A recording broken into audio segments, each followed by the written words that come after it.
বেঁচে থাকবার অধিকার।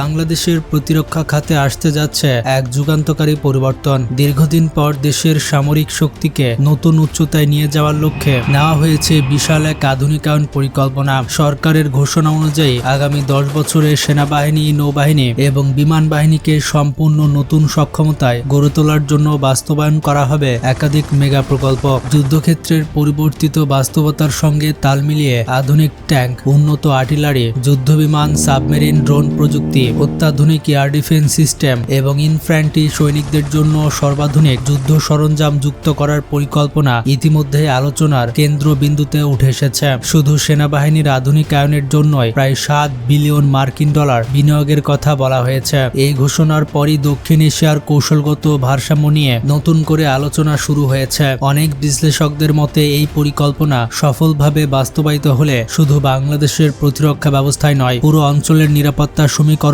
বড় পরিবর্তন দেখা যেতে পারে। কিন্তু প্রশ্ন হচ্ছে, বর্তমান বিশ্বের সামরিক ব্যয়ের তুলনায় 7 বিলিয়ন ডলার কি সত্যি যথেষ্ট, নাকি এর পেছনে রয়েছে আরো বড় কোনো পরিকল্পনা যা এখনো পুরোপুরি প্রকাশ আসেনি? সম্প্রতি জাতীয় সংসদে প্রধানমন্ত্রী জনাব তারেক রহমান ঘোষণা দেন যে আগামী 1 দশক জুড়ে ধাপে ধাপে প্রতিরক্ষা খাতে ব্যাপক বিনিয়োগ করা হবে। এই পরিকল্পনা বাস্তবায়নের জন্য 3 বছর এবং 7 বছর এই 2 ধাপে প্রকল্প পরিচালনার কথা বলা হয়েছে। প্রথম ধাপে জরুরি সক্ষমতা বৃদ্ধি এবং দ্বিতীয় ধাপে পূর্ণাঙ্গ আধুনিকায়নের লক্ষ্য নির্ধারণ করা হয়েছে। ঘোষিত তথ্য অনুযায়ী প্রায় 7 বিলিয়ন ডলার মূলত বাংলাদেশ সেনাবাহিনীর যুদ্ধ সক্ষমতা বাড়ানোর জন্য ব্যয় করা হবে। তবে বিষয়টি শুধু সেনাবাহিনীতেই সীমাবদ্ধ নয়। আধুনিক যুদ্ধে স্থল, নৌ এবং আকাশ এই 3 বাহিনী একসঙ্গে সমন্বিতভাবে অপারেশন পরিচালনা করে, যার ফলে সেনাবাহিনীর জন্য নির্ধারিত এই প্রকল্পের একটি অংশ নৌবাহিনী ও বিমান বাহিনীর সঙ্গে সমন্বয় করেও বাস্তবায়িত করা হবে। পাশাপাশি এই 2 বাহিনীর জন্য আলাদা উন্নয়ন প্রকল্প ও বাজেট নির্ধারণের কথা জানানো হয়েছে। এই অর্থ কোনোভাবে বেতন ভাতা বা প্রশাসনিক ব্যয়ের জন্য ব্যবহার করা হবে না, বরং পুরো বাজেটের লক্ষ্য থাকবে যুদ্ধ সক্ষমতা বৃদ্ধি। অর্থ ব্যয় করা হবে নতুন সমরাস্ত্র সংগ্রহ, দেশীয় প্রতিরক্ষা শিল্প গড়ে তোলা, ড্রোন উৎপাদন কারখানা স্থাপন, উন্নত প্রযুক্তি সংযোজন এবং সামরিক অবকাঠামো নির্মাণে। অর্থাৎ এটি একটি পূর্ণাঙ্গ আধুনিকায়ন কর্মসূচি, যার উদ্দেশ্য ভবিষ্যতের যুদ্ধ বাস্তবতায় বাংলাদেশকে আরো শক্তিশালী অবস্থানে নিয়ে যাওয়া। বর্তমান সময়ে প্রযুক্তি নির্ভর যুদ্ধের যুগে শুধু সেনা সংখ্যা নয়, বরং উন্নত প্রযুক্তি, সমন্বিত কমান্ড ব্যবস্থা এবং নিজস্ব প্রতিরক্ষা শিল্পে একটি দেশের প্রকৃত সামরিক শক্তি নির্ধারণ করে। আর সেই লক্ষ্যে এগোচ্ছে সেই পরিকল্পনা। বাংলাদেশ আর্মির 7 বিলিয়ন ডলার প্রজেক্ট কিভাবে সাউথ এশিয়ার ম্যাপ চেঞ্জ করে দিতে পারে সেটি দেখানোর আগে চলুন কি কি সমরাস্ত্র ক্রয় এবং কোন কোন ডিফেন্স ইন্ডাস্ট্রিতে স্থাপিত হবে সেটি আগে জেনে নেওয়া যাক। প্রথমে দেখব সেনাবাহিনী কি কি অস্ত্র কিনবে এবং কি কি বানাবে। সরকারের লক্ষ্য সেনাবাহিনীর যুদ্ধ সক্ষমতা অত্যাধুনিক পর্যায়ে নেওয়া। এজন্য প্রথমে বেশ কিছু সমরাস্ত্র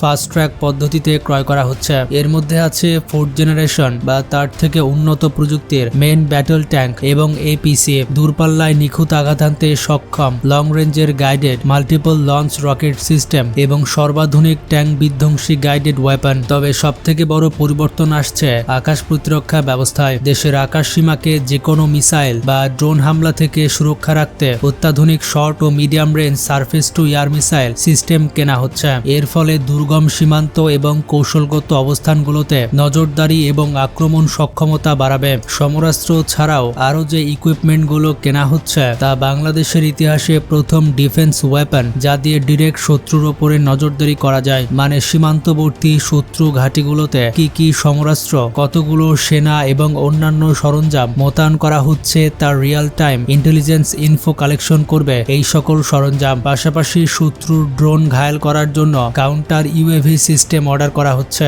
যার ফলে এনিমি ড্রোন আমাদের ফ্রন্ট লাইনে খুব একটা সুবিধা করতে পারবে না। সেনাবাহিনীর জন্য ল্যান্ড বেসড ইলেকট্রনিক ওয়ারফেয়ার এবং জ্যামিং সিস্টেম কিনবে। তবে সব থেকে বড় গুড নিউজ হচ্ছে নিজস্ব সামরিক শিল্প স্থাপন। এক্ষেত্রেও সরকার খুবই দ্রুত এগোচ্ছে। আমাদের local industry and skill man power পাওয়ারের বিবেচনায় প্রথমে অতি জরুরি এবং দ্রুত উৎপাদন করা যায় এমন ডিফেন্স ইন্ডাস্ট্রি স্থাপন করছে।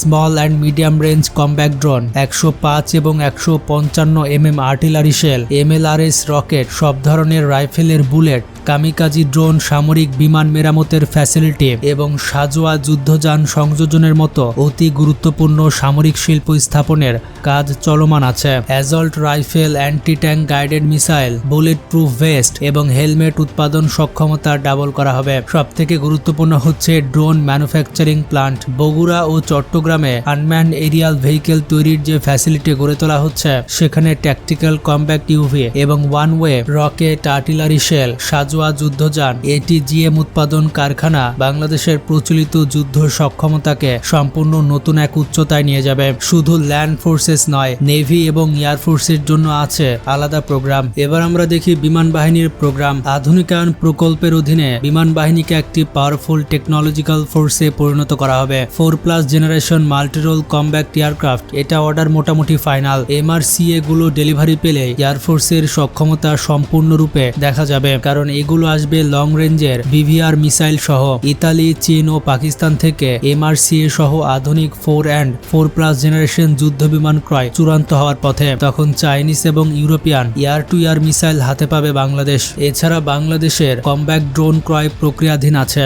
সব থেকে উল্লেখযোগ্য পারচেস হবে very long range ground based early warning air defence radar. এই রাডার দিয়ে ভারত ও বার্মার সীমান্তের অনেক ভেতরের উড্ডয়ন করা সামরিক বিমান, ড্রোন, হেলিকপ্টার এবং মিসাইল শনাক্ত করা যাবে। এমনকি নেপাল, ভুটানের আকাশেও নজর রাখতে পারবে বাংলাদেশ বিমান বাহিনী। আর্লি ওয়ার্নিং সিস্টেমের পাশাপাশি মিডিয়াম রেঞ্জ এয়ার ডিফেন্স সিস্টেমও কেনা হবে। এটি আর্মির MRSS এর বাইরে আলাদা পারচেস। এছাড়া যুক্ত হচ্ছে নতুন সামরিক পরিবহন বিমান এবং উন্নত প্রযুক্তির সার্চ অ্যান্ড রেস্কিউ হেলিকপ্টার। উল্লেখিত সকল ইকুইপমেন্টকে ইন্টিগ্রেট করে গড়ে তোলা হচ্ছে ইন্টিগ্রেটেড এয়ার ডিফেন্স সিস্টেম, যা বাংলাদেশের 3 বাহিনীর নেটওয়ার্ক সেন্ট্রিক ওয়ারফেয়ারের সক্ষমতা বাড়াবে। এবার আসা যাক নৌবাহিনীর কাছে। বাংলাদেশের জলসীমা প্রায় 2,07,000 স্কোয়ার কিলোমিটার। এটি আমাদের অন্যতম প্রধান জাতীয় সম্পদ। এই বিশাল মেরিটাইম বাউন্ডারি সুরক্ষিত রাখতে অন্তত 8 থেকে 10টি এয়ার ডিফেন্স ফ্রিগেট, 16 থেকে 20টি মাল্টিরোল করভেট, 35 থেকে 40টি